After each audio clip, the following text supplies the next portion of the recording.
Okay, so today we're going to talk about dividing radical expressions. So there's a lot of Algebra 1 that comes back into play here. So if you notice that I'm doing something or I'm assuming that you know how to do something and you're not quite remembering what I'm talking about, please come in and see me and I am more than happy to help you. The first reminder is something that we should know called the quotient rule. And the quotient rule basically says if I have some nth root of a fraction, we'll say a over b, I can then, let's see if I can focus this. Okay, that looks better. I can then split it up into two nth root radicals and have nth root of a over nth root of b. So for example, if I have the cube root of the fraction 27 over 125, the easiest thing to do, since 27 over 125 does not reduce, the easiest thing to do is to split that up. Cube root of 27 over the cube root of 125. Now if you understand the concept of cube root, which is what we talked about a couple days ago, you will see that the cube root of 27 is what can you multiply by itself 3 times to get 27? And that is 3. And what about 125? The cube root of 125 is 5. The other thing you can do if you're not sure how to do this is you can always change these back to 27 to the 1/3 power, and you can put it in your calculator like that. You can type 27 to the, but when you put 1/3 in, please put it in parentheses so your calculator understands the order you'd like it to solve this problem in. And 27 to the 1/3 power is also 3, so you can try it that way as well. Okay, so number 2 is the square root of 25 over y squared. Now again, 25 over y squared doesn't reduce the way it is, but if I take the square root of 25 over the square root of y squared, we know that the square root of 25 is 5, and the square root of y squared is y. Alright, so now you try one. 16x cubed over y to the 8th. So take a moment, get that problem jotted down.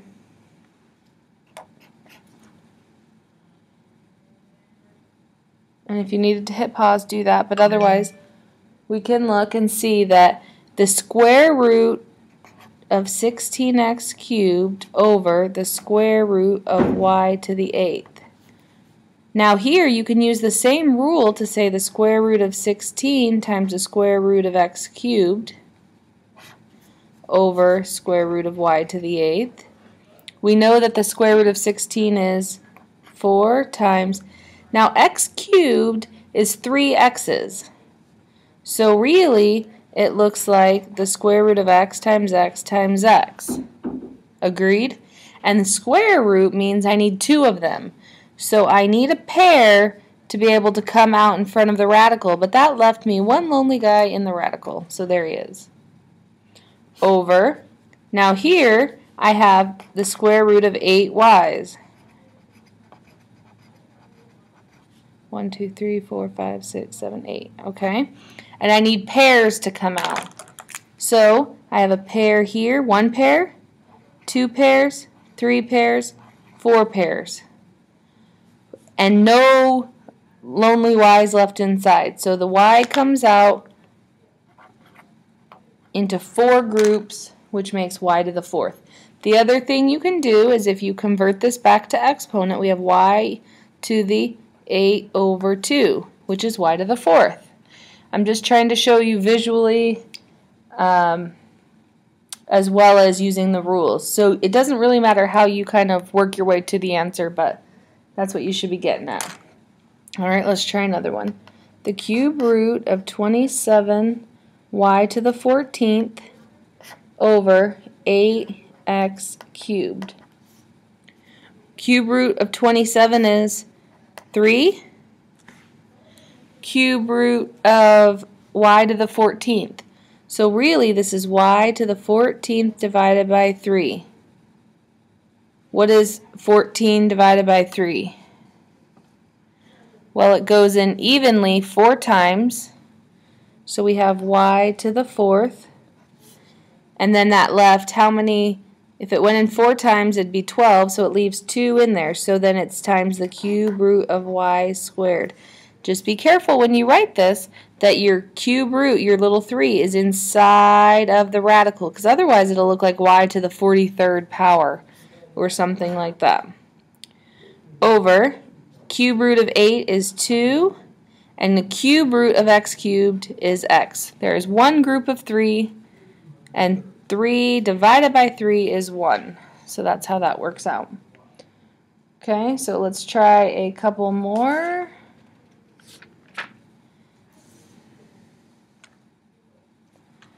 Number 5, square root of 80 over square root of 5. Now we want to use that rule to go both directions because I don't know the square root of 80 and I sure don't know the square root of 5. But if I go backwards and make it the square root of 80 over 5, then you have the square root of 80 divided by 5 is 16 equals 4. And if you typed this in your calculator, you get crazy decimal here and crazy decimal here, and then it would equal 4, which is nice to use the rules. There will be times where you probably don't have your calculator and you need to use this. The test may possibly be 2 parts, part calculator, part not. Alright, 5 times the cube root of 32 over the cube root of 2. Again, we've got cube roots in both places, so I have 5 times the cube root of 32 over 2. Okay, what's 32 over 2? Oh, thank you. I can hear you all saying 16. And we have 5 times the cube root of 16. Now, are there any groups of 3 in 16? Well, you could always factor tree. 16 is 4 times 4, 2 times 2, 2 times 2. Are there any groups of 3? Yes, there are. There's one group of 3, so 1, 2 gets to come out, but it left one lonely guy under that cube root. 5 times 2 is 10, cube root 2. And again, if stuff like this seems new to you or you need a refresher, come see me, because that's what I can help you with. Square root of 72xy, we're on to problem number 7. Over 2 radical 2. Now that 2 is going to, oh, excuse me. Go ahead, take a second to write that down. Now that 2 is going to stay out, but I can make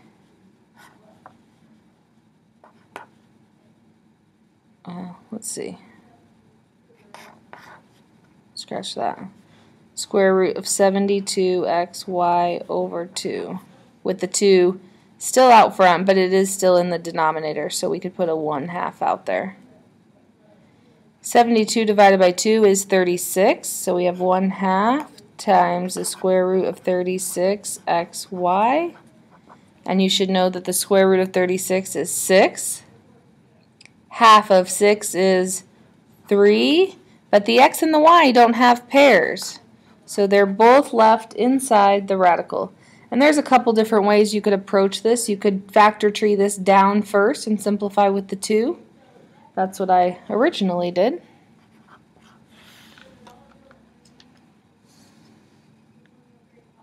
Okay, we are almost done. Let's see. Number 8, 4th root of 18a to the 9th b to the 5th over 4th root of 3b. Now again, I would turn this into one big 4th root problem. So I hope you hit pause to get this copied down. And now we have 18 a to the 9th, b to the 5th on top over 3b. And now inside this 4th root, I can start simplifying like crazy. 18 over 3 is 6. A to the 9th is the only A. And now I have a B to the 1st on bottom and a B to the 5th on top. And I say, which one wins, top or bottom? And you say top by 4. Now, do I have any groups of 4? 6 is just 2 times 3. So that stays inside the 4th root. A to the 9th, there are 2 groups of 4. So A squared comes out. And that really brought how many A's out? It really brought 8 A's out. So there's only 1 A left. And if I want a group of 4, and I have 4 in there, that brings 1 B out. And again, this is where you have to watch that the 4th root is under there. You can even put a multiplication dot in there if you need to clarify. Again, if you use the rules, you could say 9 over 4 is 2 and 1/4. So 2, and here's the 1/4 left in the 4th root, if that makes more sense. Okay, the last small topic we're going to discuss is rationalizing a denominator. This should be review for you as well. For example, if I have a fraction, the square root of 7/3, again, use my rules. And what I'm going to do now is I want to get rid of a radical in the denominator. That's what rationalizing means. It means get rid of the radical in the denominator. So to do that, if you multiply a radical over itself, you take the actual denominator and you multiply it by that number over itself, because really rad 3 over rad 3 is 1. This is just a big 1 here, and you can multiply by anything by 1 and not lose any values. But now on the denominator I have rad 3 times rad 3, which is rad 9, and on the top I have rad 7 times rad 3, which is rad 21. And we should all recognize rad 21 does not simplify, but radical 9 is 3. And we have now rationalized the denominator because we don't have a radical in the denominator anymore. And that's how we know we're done. Okay? So let's try another one of these. Square root of 4 over 5b. First step, break it up. Square root of 4 over square root of 5b. And you should even recognize that the square root of 4 is 2. But what are we going to multiply by over itself? We're going to multiply by the rad 5b. Radical 5b, radical 5b. Really, that's like multiplying by 1. This is a 2 times rad 5b. Are you okay with me not writing that that's a 2? Over rad 5b times rad 5b is 5b. And you should be getting to the point where when you have a square root times a square root, they undo each other. If you're not, you can say rad 25b squared, and square root of 25 is 5, and square root of b squared is b. That's okay too, but I'm just trying to teach you some shortcuts along the way. Okay? So now let's talk about when we're rationalizing a cube root. So first thing, cube root of 5 over 16. Break it up. And now we need to multiply by something. But if I multiply by cube root of 16, then I'm not going, cube root and a cube root don't undo each other. You need 2 of them. But really, this 16 is a 4 times a 4. And I need 3 somethings to get out of the radical.